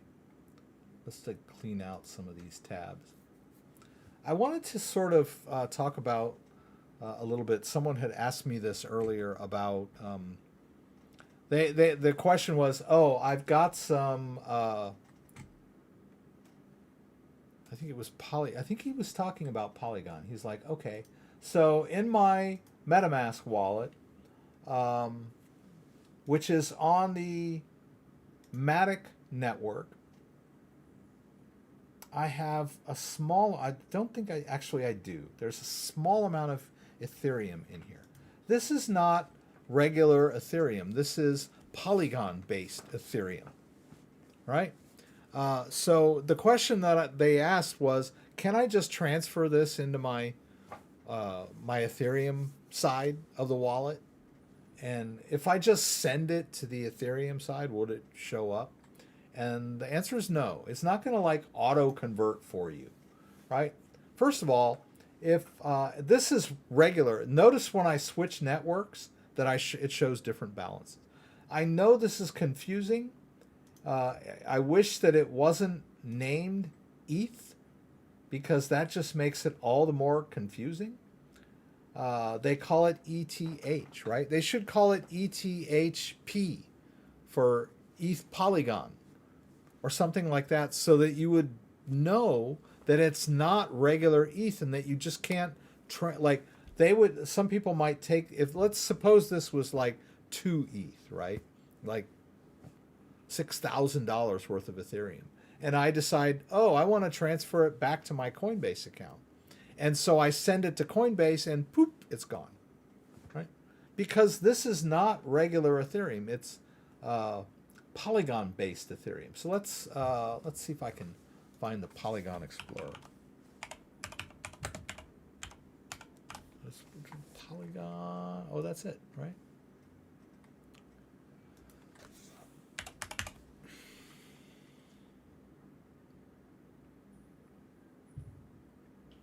Jeez, I can't even find it on here.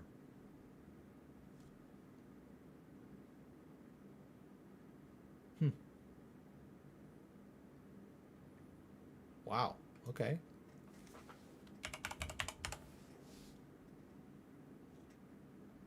Boop-a-doop-a-doo. Wow, okay. Can't find it right now. I don't know why. Oh, here. Is this it? I don't know. This may not even be it. All right. Bobbity boo. But it says it's an ERC20 token. That doesn't make any sense. Okay. Anyway, this is not regular Ethereum. This is Polygon-based Ethereum, although it shows up as ETH. And I don't know if I can get the contract address of this. I guess I can't. Oh, wait. I could try this. View and explore. Is that going to do it? Wrapped Ether, WETH, right? So it's not regular Ethereum, but it shows up in the wallet as ETH, right? And we have a similar issue with Binance Smart Chain. So if we go over to the Binance Smart Chain network, you'll see there's a whole different balance of, these are different chains, right? So MetaMask is a great wallet for, working with the different chains, but people get confused. I don't think I have any Ethereum in here, but I don't see it. I think this is it, right? If we go over to the, let's look at the chain, right? This takes me to a different Explorer. At least MetaMask is smart enough to know that. Right? It takes me to the right chain depending on the network that I'm in. See, this is Binance Peg Ethereum token. This is not regular Ethereum. So if I were to say, oh, you know what? I've got a bunch of Ethereum in my Binance Smart Chain wallet and I want to sell it. I'll send it to my Coinbase Pro account. That's not going to work, right? It has to be converted to the right chain before you can deposit it in an exchange, right? Now, let's take Polygon for an example here. Let's say, okay, I've got 15 Matic here, right? And I would like to send this to my Coinbase Pro account. Well, that sounds reasonable, right? It is Poly, right? Let's go over to Coinbase Pro. Let's do a deposit and say, hey, I want to put some Matic in there, some Polygon Matic. It says only send ERC20 Polygon to this address, right? So if I try to send this Matic, it won't work, right? This is Polygon-based Matic. This is on the Polygon chain, right? See, I'm on the Matic mainnet, right? So, but there are ways to do these conversions, right? So if we go over here, where is he? Let me just go here.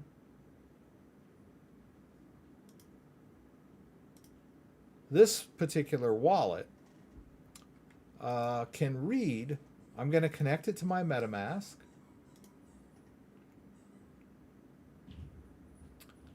All right, it should, okay. So all of these tokens that I have on the Polygon network, including this Matic, right, which isn't much, it's because you don't need much Matic in your wallet to pay for fees and whatever. So I just have a small amount of Matic in this network. But I can move funds from Ethereum to Polygon using the Polygon wallet, right? And so if I had some wrapped ETH in this Polygon wallet, I could move it into the Ethereum side of the wallet. Now here's where it gets even a little more complicated or confusing. Notice here that the address here, it's 03125 and it ends in C864. That's the address of this Polygon wallet. But the address format is like this, like the Ethereum, right? So if I go back over to the Ethereum mainnet, it shows my Ethereum. That's the address, right? So when I do this conversion, it doesn't move it from one place to another. It simply converts it from one chain to another. And it would show up in the exact same wallet, right, that ends in C864, just on the Ethereum side of the network, right? So it only works within a wallet, right? And then Binance Bridge does that too. So Binance Bridge, which I can't really access in the US, right? I can connect it to my Smart Chain wallet, which I can't because I'm in the US. Let's go over here. I can do it over here because I've got like a little thing, right? I have the same wallet over here. Let's see if I can get it connected, just so I can show you what I'm talking about here.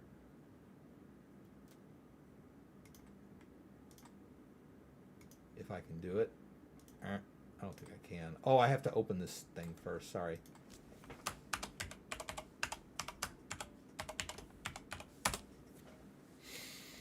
Okay, it's connected.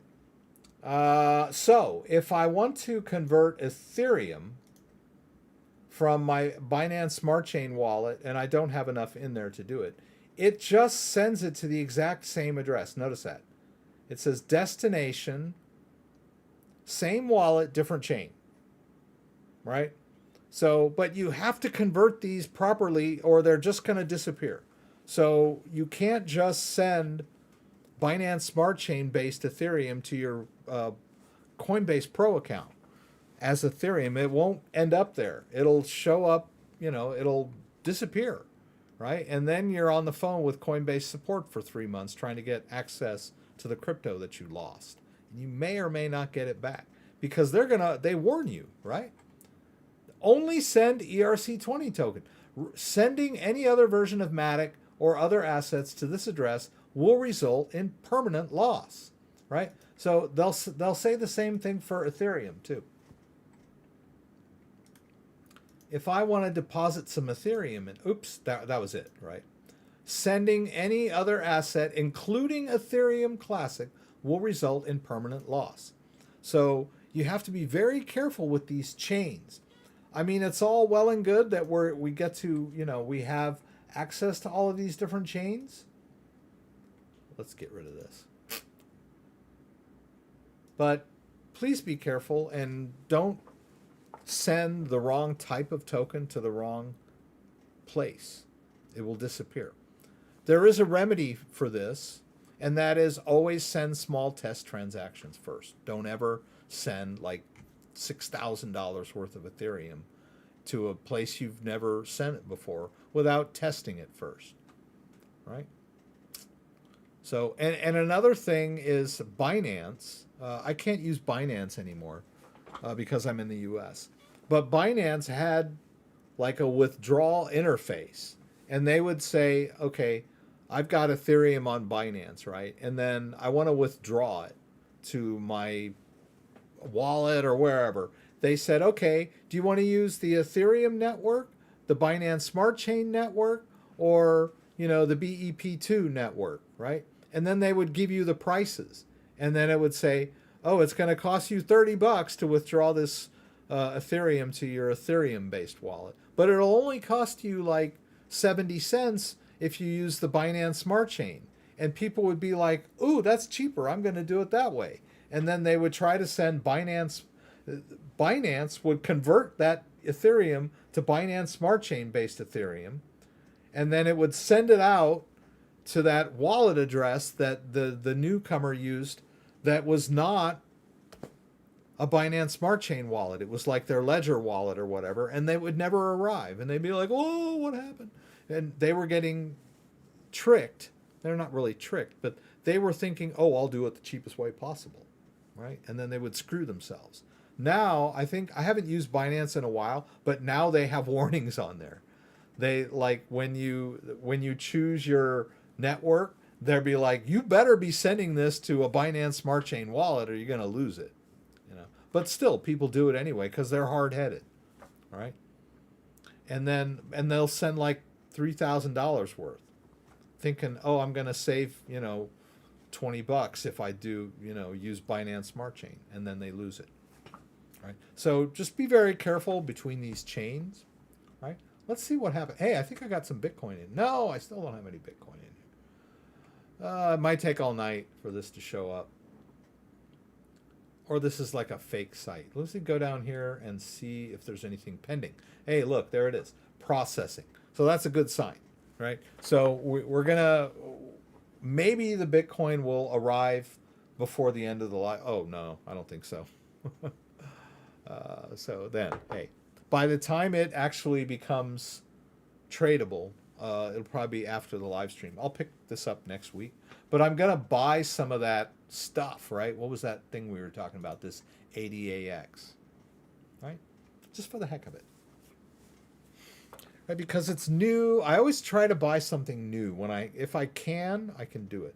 Like if it's difficult, that means it's difficult for everybody, right? So if it's that difficult, then probably it's a good time to get in before the land rush, right? I don't know. That's just my philosophy. All right, Dan. Welcome, Dan. Dan and I were talking earlier. We're both a little overwhelmed with all this new stuff.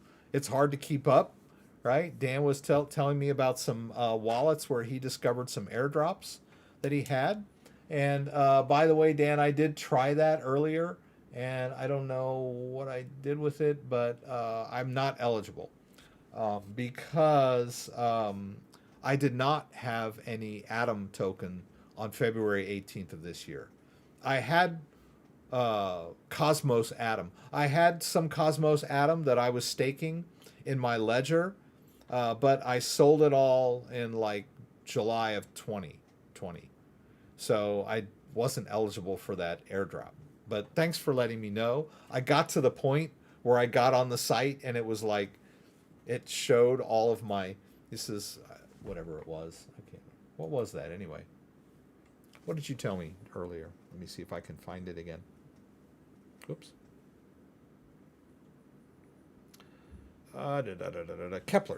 Kepler and Osmosis. I think that was it. Osmosis Wallet. Yeah. I connect. And then I did all this. I don't know if I can do it again. I think it was connected to my my old ledger earlier. But I got to airdrop and it was like, oh yeah, it said ineligible, right? Because I didn't have any Atom in this wallet on February 18th. But apparently, if you did, you were eligible for a pretty nice airdrop. It's pretty cool. So we're all trying to keep up with this stuff. Use Opera, yeah.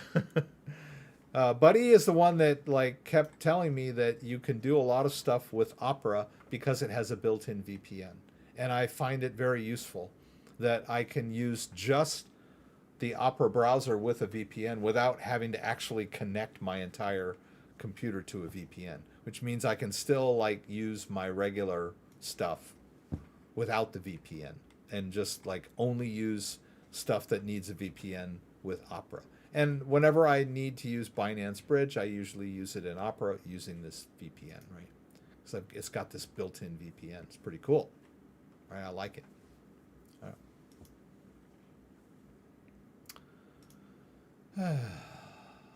Okay.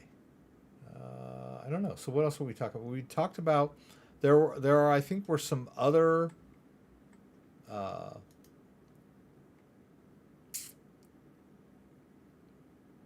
0.7. I don't know why it says each.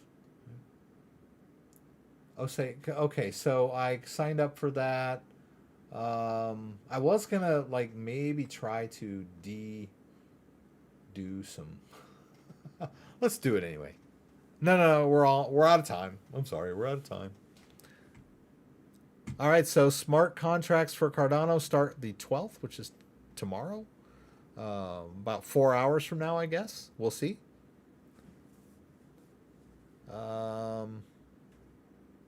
Yeah, Osmosis and Kepler. I tried those, and I got the wallet set up. I just wasn't eligible for those airdrops. But that's a whole new thing. I never even played with those wallets before. Probably have to do some videos on how to use those wallets. All right. Celsius, you can loan out ADA. That's pretty cool.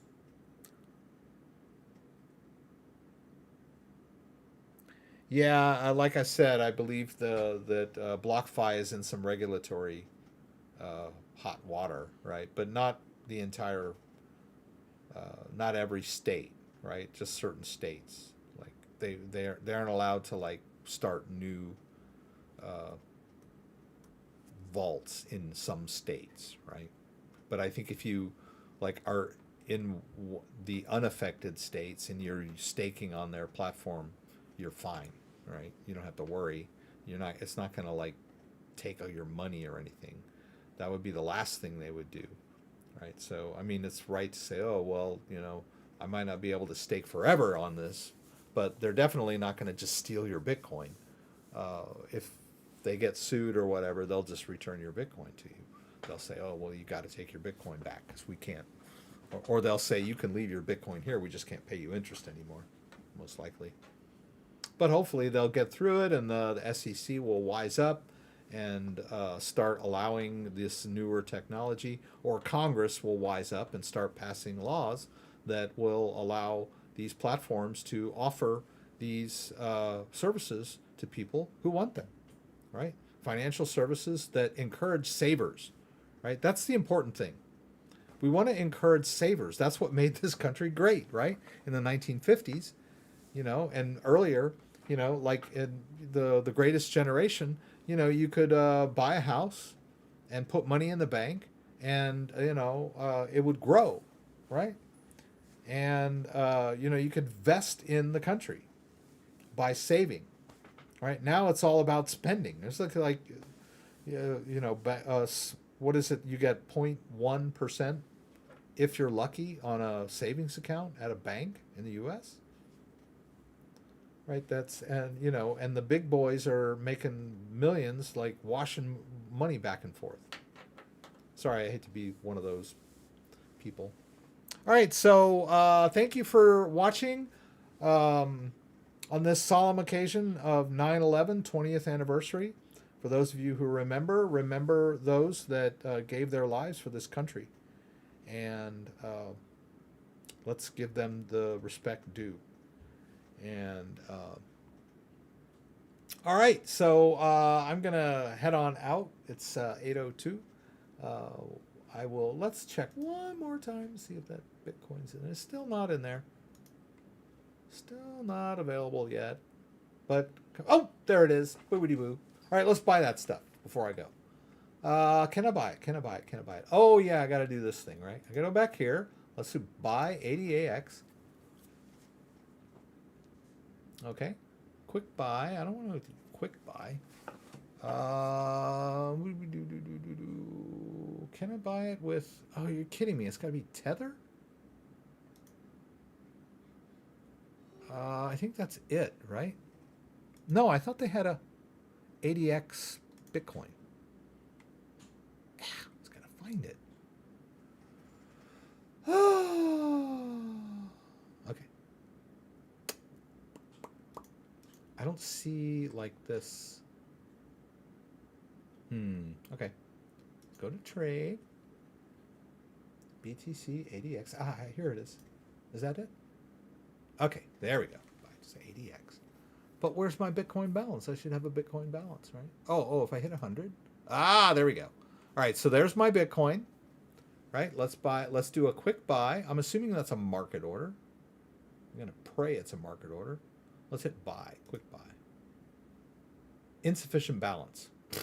Okay. All right. Let's do 75. All right. Let's try. It's like can't. It's one or the other, right?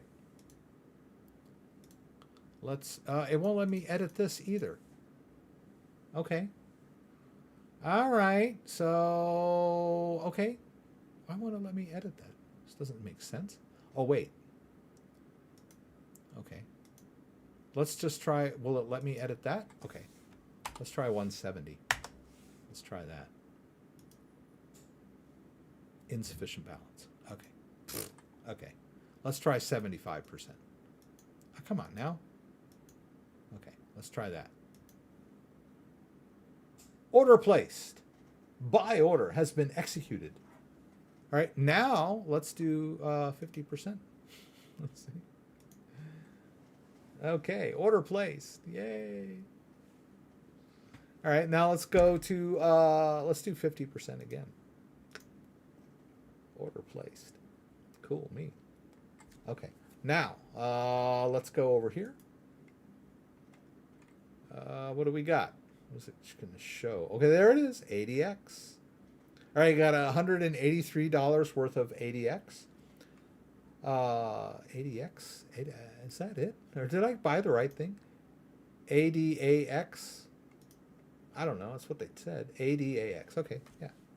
All right, but the thing is normally in a situation like this with a brand new token I've never played around with before and a new exchange I just signed up for today, I would generally withdraw it somewhere. But I don't know if there's even a wallet for it. Maybe I should have done a little research. ADAX wallet. Something like that.